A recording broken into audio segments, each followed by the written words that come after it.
ये बात उन दिनों की है जब बुद्धा मरवन में अपना समय व्यतीत कर रहे थे। इस समय तक बुद्ध की प्रसिद्धि दूर दूर तक फैल चुकी थी। बहुत दूर दूर से लोग अपनी चिंताओं और परेशानियों का समाधान हेतु बुद्ध के पास आते थे। ऐसे ही एक दिन जब बुद्धा मरवन में अपने शिष्यों को प्रवचन दे रहे थे, तभी एक अधेड़ उम्र का व्यक्ति अपने नौजवान पुत्र को अपने साथ लिए बुद्ध की तरफ चला आ रहा था। जब यह प्रवचन स्थल के पास पहुंच गए तो बुद्ध ने एक नजर उन पर डाली और इशारे से बैठने के लिए कहा। जब प्रवचन समाप्त हो गए और सभी लोग वहां से चले गए तो बुद्ध ने उस व्यक्ति को अपने पास बुलाया और बैठने के लिए कहा। वहां चारों तरफ हरियाली छाई हुई थी। मौसम बहुत सुहाना था और तरह तरह के पक्षियों की आवाजें गूंज रही थी। ऐसा नजारा देखकर उस व्यक्ति को अंदर से असीम शांति महसूस हो रही थी।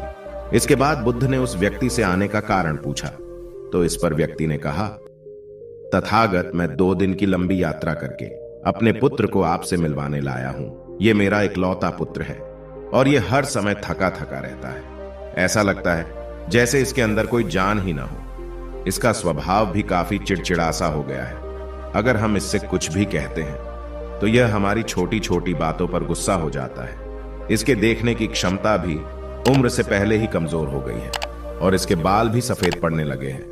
इतनी कम उम्र में इतनी बड़ी उम्र का लगना, मुझे तो कुछ समझ नहीं आ रहा है। तथागत, मैं अपने पुत्र के स्वास्थ्य को लेकर बहुत चिंतित हूं। जब मैं अपने पुत्र को वेद जी के पास लेकर गया तो उन्होंने कुछ औषधि दी और कहा, अपने पुत्र को तनाव कम लेने के लिए कहो। वो अपने दिमाग में बहुत अधिक तनाव लेता है, इसलिए उसकी ऐसी हालत हो गई है। लेकिन मैंने उसको बहुत समझाने के बाद भी तनाव का मतलब समझ नहीं आया। मुझे नहीं पता कि तनाव होता क्या है, यह किन कारणों से आता है और उसे कैसे अपने पुत्र के दिमाग से निकालूं। लेकिन मुझे सबसे पहले तो यह समझना है कि तनाव होता क्या है। इसीलिए तथागत मैं आपके पास आया हूं। कृपया आप मेरी समस्या का समाधान कीजिए। यह सुन बुद्ध उसके पुत्र को बड़े ध्यान से देखते हैं। उसके चेहरे को देखते हैं, उसकी आंखों को देखते हैं और फिर उसके हाथों की नब्ज को भी देखते हैं। यह सारी विधि करने के पश्चात बुद्ध उस व्यक्ति से कहते हैं कि तनाव लेना तो कोई नहीं चाहता, लेकिन फिर भी यह तनाव लोगों के दिमाग को दीमक की तरह पकड़ लेता है और व्यक्ति जान भी नहीं पाता है कि वह तनाव में जी रहा है। लेकिन अगर व्यक्ति तनाव के कारणों को अच्छे से समझ लेता है और तनाव के बारे में कोई ऐसा पैमाना बना लेता है जिससे वह जान सके कि वह कितने तनाव में है, तो वह इस समस्या का समाधान भी खोज सकता है। सबसे पहले तो तुम ये समझो कि तनाव होता क्या है।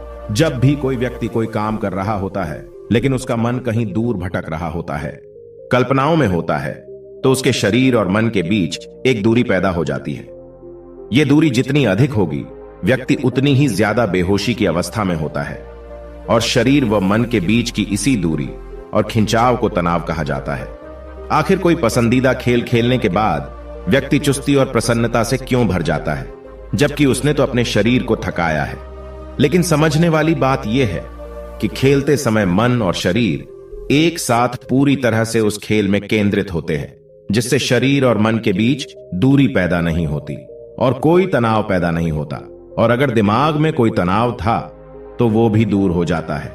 लेकिन इसके विपरीत, जब हम कोई ऐसा काम करते हैं जो हमें पसंद नहीं है, तो हमारा शरीर तो उस काम को कर रहा होता है, लेकिन हमारा मन कहीं दूर कल्पनाओं में भटक रहा होता है, जिससे शरीर और मन के बीच एक दूरी पैदा हो गई और तनाव ने जन्म ले लिया। इसीलिए व्यक्ति को एक समय पर सिर्फ एक ही काम करना चाहिए और अपने तन और मन की सारी शक्ति उसी एक काम पर लगा देनी चाहिए, जिससे व्यक्ति के अंदर तनाव पैदा ही ना हो। इसके बाद बुद्ध ने कहा, तनाव पैदा होने के मुख्य 8 कारण होते हैं और जिसने इन कारणों को समझ लिया वो जीवन भर तनाव मुक्त रह सकता है। मुख्य कारणों में सबसे पहला कारण है अति महत्वाकांक्षी होना। महत्वाकांक्षी होना अच्छी बात है, लेकिन क्या कभी आपने इस बात पर ध्यान दिया है कि इंसान के लक्ष्य कभी पूरे ही नहीं होते हैं।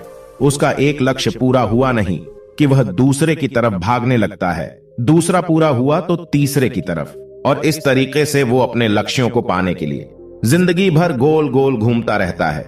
इसीलिए जो व्यक्ति अति महत्वाकांक्षी होता है, जिसने बड़े बड़े लक्ष्य बनाए होते हैं, वह वर्तमान में कभी रह नहीं पाता है। उसका मन सदैव भविष्य की योजनाएं बनाने में ही व्यस्त रहता है। उसका शरीर तो वर्तमान में रहता है, लेकिन मन भविष्य में ही रहता है। जिससे मन और शरीर के बीच दूरी पैदा हो जाती है और वह तनाव भरी जिंदगी जीने लगता है। बुद्ध के मुंह से यह बात सुन उस लड़के ने कहा, है बुद्ध, तो फिर इसका मतलब है कि हमें लक्ष्य नहीं बनाना चाहिए, क्योंकि लक्ष्य बनाना भी तो महत्वाकांक्षा ही है। इस पर बुद्ध ने कहा, जीवन में लक्ष्य बनाना कोई गलत बात नहीं है, लेकिन समस्या तब उत्पन्न होती है जब वो अपना पूरा ध्यान उस लक्ष्य से मिलने वाले परिणाम पर ही लगा देते हैं और उसके परिणाम की चिंता करते रहते हैं। व्यक्ति को वर्तमान में जीना आना चाहिए। आप लक्ष्य बनाइए और उस लक्ष्य की प्राप्ति के लिए कड़ी मेहनत करिए, लेकिन साथ ही साथ आपको इस बात का भी ज्ञान होना चाहिए कि आप अभी वर्तमान में जी रहे हैं और वर्तमान ही सत्य है। बुद्ध ने आगे कहा, तनाव का दूसरा सबसे बड़ा कारण है ईर्ष्या करना है। जब व्यक्ति ईर्ष्या और जलन से भर जाता है तो उसका मन अंदर से सड़ने लगता है। ईर्ष्या एक आंतरिक घाव है। आंतरिक घाव यानी मन का घाव।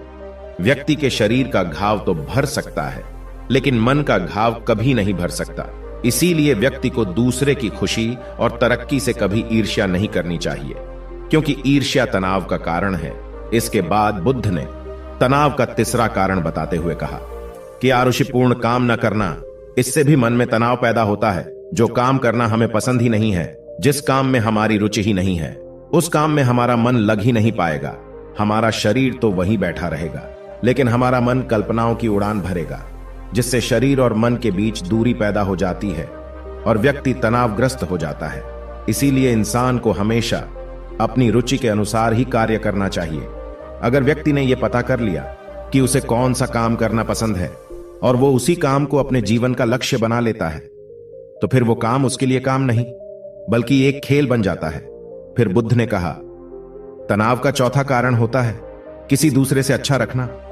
बुद्ध ने उस व्यक्ति की ओर इशारा करते हुए कहा, एक पिता होने के नाते तुम्हारी अपने पुत्र से बहुत सी अपेक्षाएं होगी कि तुम्हारा पुत्र एक बहुत ही कामयाब इंसान बने, तुम्हारा नाम रोशन करे, जैसा तुम चाहते हो उस तरह का जीवन जिए, तुम्हारी हर बात माने। लेकिन क्या आज तक कभी किसी की सारी अपेक्षाएं पूरी हुई है?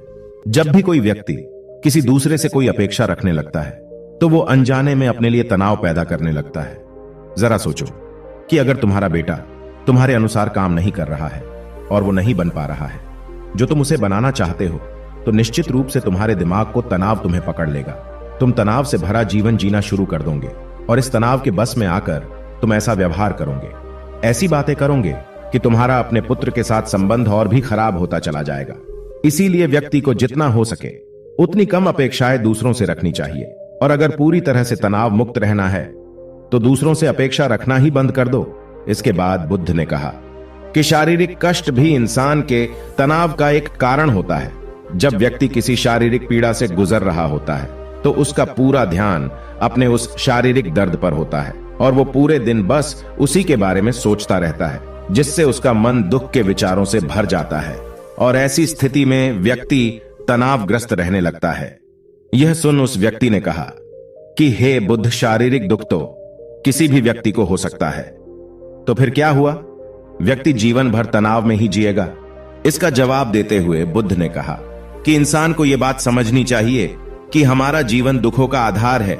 जैसे जैसे हमारा जीवन आगे बढ़ता है, इसमें दुख आते हैं, बीमारियां आती है और फिर अंत में मृत्यु भी आती है। तो बीमारियां इंसान के जीवन का अभिन्न अंग है, कोई इनसे बच नहीं सकता। बस किसी किसी के जीवन में यह समय से पहले आ जाती है तो किसी के बाद में आती है। जब इंसान का मन इस बात को अच्छे से समझ लेगा तो फिर वह अपनी बीमारी के बारे में सोच सोच कर ज्यादा तनाव नहीं लेगा, क्योंकि यह हमारे जीवन का अभिन्न हिस्सा है और इसके लिए व्यक्ति को शारीरिक रूप से भी अभ्यास करते रहना चाहिए। अपने जीवन में व्यायाम और स्वस्थ जीवन शैली को भी जगह देनी चाहिए ताकि उसका शरीर लंबे समय तक निरोगी रहकर सही से काम कर सकें। तनाव का अगला कारण होता है अपनी योजनाओं को समझने के लिए समय न देना। कुछ लोगों के दिमाग में कोई विचार आया ही नहीं कि वो बिना सोचे समझे उस पर काम करना शुरू कर देते हैं, और जब उस काम में उन्हें असफलता मिलती है तो वह तनाव से भर जाते हैं, क्योंकि उन्होंने उस काम को शुरू करने से पहले उसके बारे में पूरी जानकारी इकट्ठा नहीं की थी। इंसान को कोई भी काम शुरू करने से पहले उसके अच्छे और बुरे परिणामों के बारे में ठीक से सोच विचार कर लेना चाहिए। इंसान को इस बारे में भी सोच लेना चाहिए कि अगर ये योजना सफल नहीं हुई तो फिर इसके बाद मैं क्या करूंगा? इसलिए व्यक्ति को अपनी योजनाओं को ठीक से समझने के लिए पूरा समय देना चाहिए, ताकि बाद में उस योजना की वजह से तनाव पैदा ना हो। तनाव का 7वां सबसे बड़ा कारण है टाल मटोल करना, आज के काम को कल पर टालना। आप लोगों ने यह कहावत तो सुनी होगी कि आलस्य इंसान के शरीर का सबसे बड़ा शत्रु है। इंसान आलस्य की वजह से आज के काम को कल के लिए टाल देता है और फिर काम को टालना उसकी आदत बन जाती है। काम को कल पर टालने वाले व्यक्ति का काम कभी भी समय पर पूरा नहीं हो पाता है, और अगर किसी तरह से पूरा हो भी जाता है तो वह उतना अच्छा नहीं हो पाता है जितना अच्छा उसे किया जा सकता था। और फिर यह बात व्यक्ति के अंदर तनाव पैदा करती है।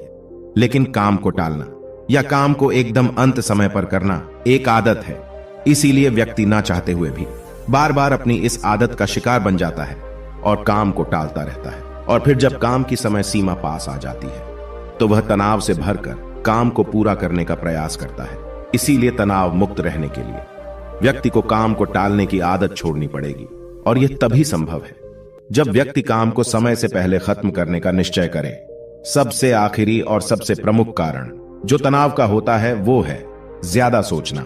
लगातार सोचते रहना भी एक बीमारी है, और यह उस व्यक्ति में सबसे ज्यादा पाई जाती है जो सिर्फ कल्पनाएं करता है, जो अतीत की घटनाओं और भविष्य की बातों के बारे में सोचता रहता है, जो बेवजह के अनुमान लगाता रहता है। इसीलिए व्यक्ति को ज्यादा सोचने की आदत पर लगाम लगाना चाहिए। इसके लिए जितना हो सके खुद को काम में व्यस्त रखना चाहिए और हर दिन ध्यान का अभ्यास करने को अपने जीवन का हिस्सा बना लेना चाहिए। बुद्ध के मुंह से यह सारी बातें सुनकर उस व्यक्ति ने हाथ जोड़कर कहा, बुद्ध, मेरा पुत्र तो अभी मात्र 20 वर्ष का ही है और इसमें अभी इतनी समझ भी नहीं है कि यह आपकी बताई सारी बातों का एक साथ पालन कर सकें। आप कृपया करके तनाव मुक्त रहने का कोई आसान सा तरीका बता दें जिससे मेरा बेटा उसका अनुसरण भी कर सके और तनाव मुक्त भी रह सके। उस व्यक्ति की यह प्रार्थना सुन बुद्ध ने कुछ सोचते हुए जवाब दिया, अगर तुम इतनी सारी बातों का पालन नहीं कर सकते हैं तो इसके लिए एक बहुत ही आसान विधि है। तुम एक बार मैं एक काम को करने पर ध्यान लगाओ। जो भी काम कर रहे हो उस समय पर सिर्फ उसी काम को करो, सिर्फ उस पर ही अपना पूरा ध्यान लगाओ। और अगर तुम्हारा मन इधर उधर भटक जाता है तो जैसे ही तुम्हें याद आए उसे वापस फिर उसी काम में लगा दो। यह सबसे आसान और अच्छा तरीका है तनाव मुक्त रहने का। जब तुम भोजन करो तो उस समय सिर्फ भोजन ही करो, उसके पूरे स्वाद का आनंद लो, उसका अनुभव करो। जब चलो तब अपना पूरा ध्यान सिर्फ चलने में ही लगा दो। इससे तुम्हारा मन और तुम्हारा शरीर दोनों एक जगह पर केंद्रित रहेंगे, दोनों के बीच दूरी पैदा नहीं होगी जो कि तनाव का मुख्य कारण होती है। इसीलिए जहां तक संभव हो सके एक समय पर सिर्फ एक ही काम करने का प्रयास करें, वो भी पूरे ध्यान के साथ।